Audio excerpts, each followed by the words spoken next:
In the heart of West Africa, where mornings break over dry fields and quiet villages, a young man once kissed his wife goodbye and promised he'd return. His name was Ibrahim Traoré. To the world, he's a soldier turned president, the youngest head of state alive, a man who rose from the shadows to lead a country in crisis. But to a few, he's still the boy who used to walk barefoot through the streets of Kara, the son who never forgot home, the husband who carried his wedding ring through war, the father whose children only knew bedtime stories through grainy phone calls. Behind the sharp salute and national speeches is someone real, someone who misses birthdays, who prays before every mission, who once wrote letters he never sent. This is not the story of a president. It's the story of a man who became one without ever letting go of who he was. It's about the woman who held the house together when the world tried to pull it apart, the children who learned patience before they learned how to spell, the quiet kitchen where big decisions were mad over small meals. Love didn't stop when duty called. It adjusted, it waited, it endured. And through it all, he kept one promise close: to never lose the family he started, even as he tried to save the country he loved. This is the untold story of Captain Ibrahim Traoré's wife, his children, his home. A story not found in press conferences or official reports, but one whispered in quiet corners of Bobo-Dioulasso and remembered with pride in the village of Kher. It is a story of love, sacrifice, and the power of keeping family sacred. Welcome to the world of research. Welcome to the large family of wisdom and narrations. Her name was Yasmina. Before the world ever heard the name Captain Ibrahim Traoré, before the uniforms and the headlines, there was Yasmina. Steady, silent, and unforgettable. She was born in 1991 in Bobo-Dioulasso, the city of music, mango trees, and memory, Burkina Faso's second largest city, but to her simply home. The daughter of two respected figures in the community, her father, Amadoua, was a retired history teacher, stoic, soft-spoken, the kind of man who quoted Thomas Sankara at the dinner table. For over 30 years, he taught at Liswazim Kaboli, leaving a mark on generations of students who still remember his chalk-stained shirts and deep, slow voice. Her mother, Fatiara, was different, warm, always moving, always giving. A midwife at the local clinic, she helped deliver hundreds of babies across the city. Many grew up calling her Tanta Fati, even if they weren't related. Between them, Yasmina learned the value of patience and purpose. She was the second of 4 children. Karim, the eldest, followed structure and duty, joining the Jarm as soon as he was able. Aminata, her younger sister, was the heart of the family, always helping, always smiling, later becoming a nurse. The youngest, Ibrahima, still in school, left for Côte d'Ivoire to study engineering, chasing ambition across the border. Yasmina stayed. Not because she lacked vision, but because her roots were deep. Her presence was soft but solid. She walked with grace, spoke with intention. Teachers often said she didn't need to raise her voice. Her silence made people listen. She wasn't shy. She was precise. She wore her hijab with pride and purpose, neatly folded each morning like a quiet ritual. She carried her notebooks like they held the future inside, because for her they did. She recited poetry at school competitions, but not the dramatic kind. Her voice was steady. Her words hit gently but stayed with you long after. She quoted Marama Ba read Nel El Sadawi in secret, and once won first place for a poem about strength hiding in silence. Those who knew her remember how rooms softened when she entered, how boys lowered their tones around her, not out of fear, but out of respect, how adults would pause to greet her like she was older than she looked. She wasn't loud. No, she didn't chase attention, but somehow attention always found her. Long before she became a soldier's wife or a president's partner, she was Yasmina, still is. And everything that came after began with the quiet force she carried music within. It wasn't a romantic meeting. No sparks, no grand gestures, just a quiet connection that would later change everything. In the campus library, Yasmina sat absorbed in her studies on modern literature. Nearby, Ibrahim Traoré was focused on his geology textbooks, his concentration unshakable. Their paths crossed when he casually asked if she needed help with a French translation. She politely declined, returning to her book while he noticed the way she carefully traced the lines of text. There was no chemistry, no flirtation, just two students studying side by side. But over the following months, their paths crossed again, in places like the mosque and cafeteria. They never sought each other out, but when their eyes met, it felt natural.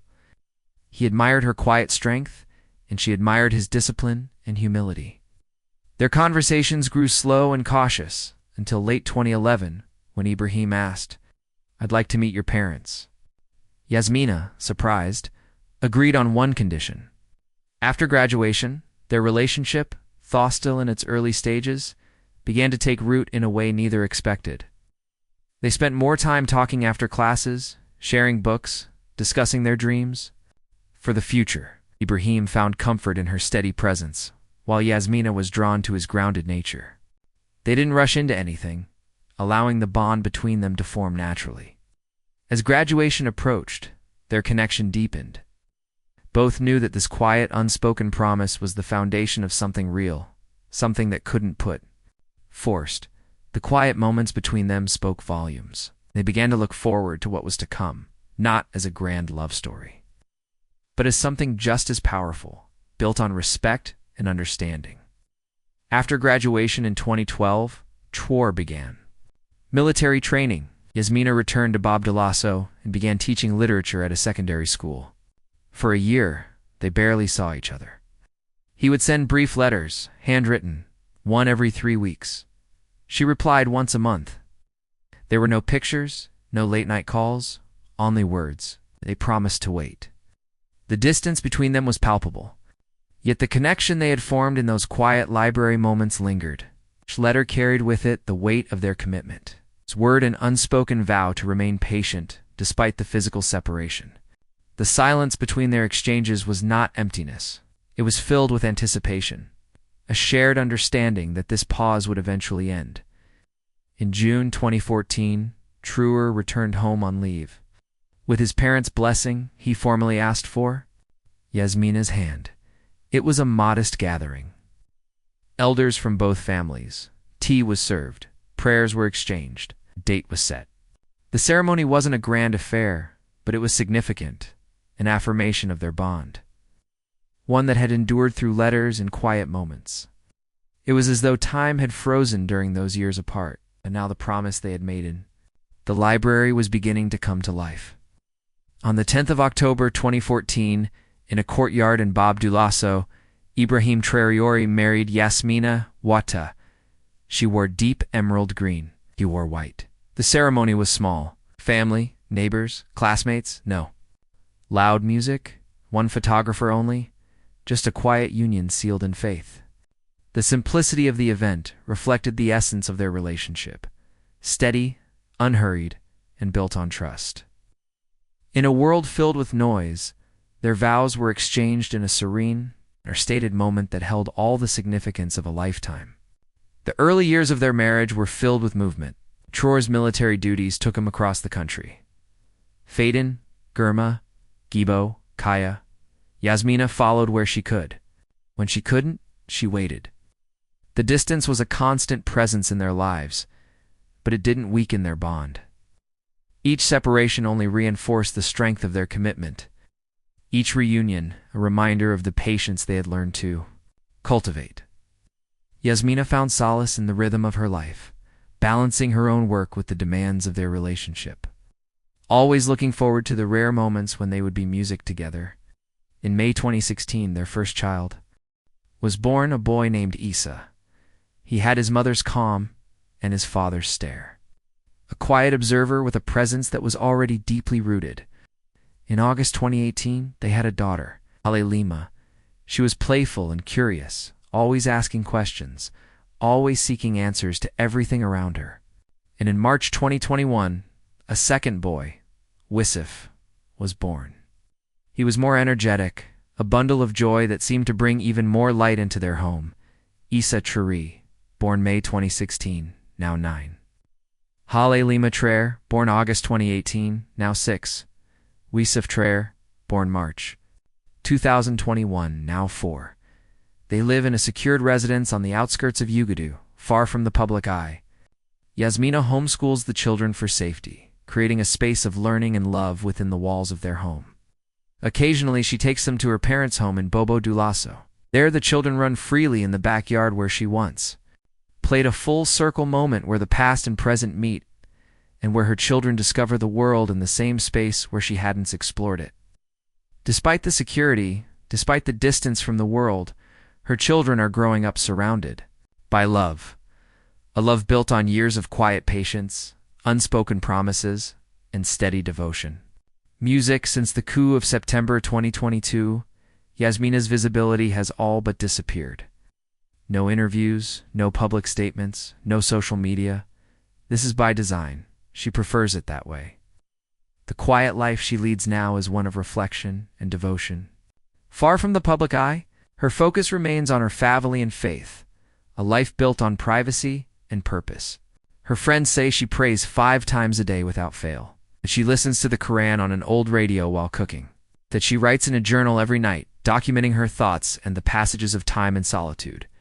She has refused offers to appear in official portraits or participate in any public events. When visitors ask about her role, she responds, "I am not the one chosen. He is." Her humility speaks louder than any public appearance. A quiet strength that radiates from within. Traoré returns home whenever possible, always after dark, always in silence. The children rush to him when he arrives, their excitement filling the room. He brings them small wooden toys from local artisans, tokens of his travels. They sit together, eat couscous or rice with sauce, and then pray as a family.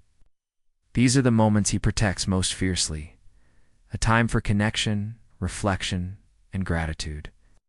It is in these simple, sacred moments that they find peace amidst the turmoil off the world outside. Their home is quiet, 3 bedrooms, a garden in the back, no luxuries, no excess. It is a space designed for living, not displaying. Yasmina decorates with handmade fabric, family photos, and books stacked neatly on wooden shelves. The walls carry memories rather than ornaments. Her children read aloud in both French and Dula, their voices echoing through the modest rooms. She teaches them scripture, poetry, and history. Lessons passed down not only through words, but through rhythm, patience. An example each morning begins with prayer, followed by breakfast prepared by Yasmina herself. Simple dishes made with care. The children help with chores. They sweep the front steps, water the garden, wash their own plates. Everything in the house is shared. Time, space, responsibility. She tells them their father is doing hard things. For good reasons. They don't fully understand, but they listen and they trust. They see the pride in her eyes when she speaks of him, the calm in her voice when she answers their questions. There is a sighing in their house. No one eats before everyone is seated. It is not a rule. It is a reminder of unity, of presence, of respect, of knowing that even in the smallest rituals, family comes first. In a country burdened with instability, Captain Traoré often speaks of sacrifice, of endurance. But he rarely speaks of Yasmina, not because he does not value her, but because her sacrifice is deeper. She gave up visibility for his mission. She gave up comfort for duty. She is the unseen strength of their evolution. Her story is not written in headlines, but it is felt in every moment of calm he carries, every breath he steadies in a storm. She is his first home, his final prayer, the mother of his children, the one who holds the other half of his burden. The world knows Captain Ibrahim Traoré as a soldier, a leader, a symbol of resistance. But long before the parades and politics, he was a man who sat quietly in a library beside a girl with calm eyes and a green notebook. This is the story few will tell, the one that matters most. It's the one that reminds us that even revolutions go home at night. And in that home, beyond the noise of war and governance, there lives a woman named Yasmina. And in her silence, the whole world breathes. Ibrahim Traoré does not receive a presidential salary. His earnings remain consistent with the official military pay scale for the rank of captain. Unlike many African heads of state who enjoy high salaries, luxurious benefits, and allowances, Traoré has made no adjustments to elevate his own standard of living since assuming the presidency. He has not awarded himself privileges beyond those of his military rank, does not own or travel in private jets, he does not ride in a fleet of luxury cars. His transportation remains modest and functional, suitable for duty, not display. His lifestyle has not shifted toward opulence. He continues to live in a manner consistent with his past, maintaining the simplicity and discipline of his earlier military life. While most leaders wear tailored suits, imported watches, or designer shoes, Traoré stands apart, wears his military uniform daily. No silk ties, no polished dress shoes, just combat boots, field-ready clothing, and the iconic red beret that marks his identity. He often appears with a sidearm holstered on his right leg, a pistol within reach, not for show, but as part of his readiness. This is not image building. It is habit born from training and conviction. Traoré's presence reflects his values: discipline, simplicity, duty. His refusal to indulge in the excesses commonly associated with power has become a quiet symbol of his leadership. It tells the public he has not changed. His clothes, his home, and his earnings are the same. His commitment, however, has only grown. Thanks for watching. I wish you better life, foods, and money. Stay in the Big Wins family.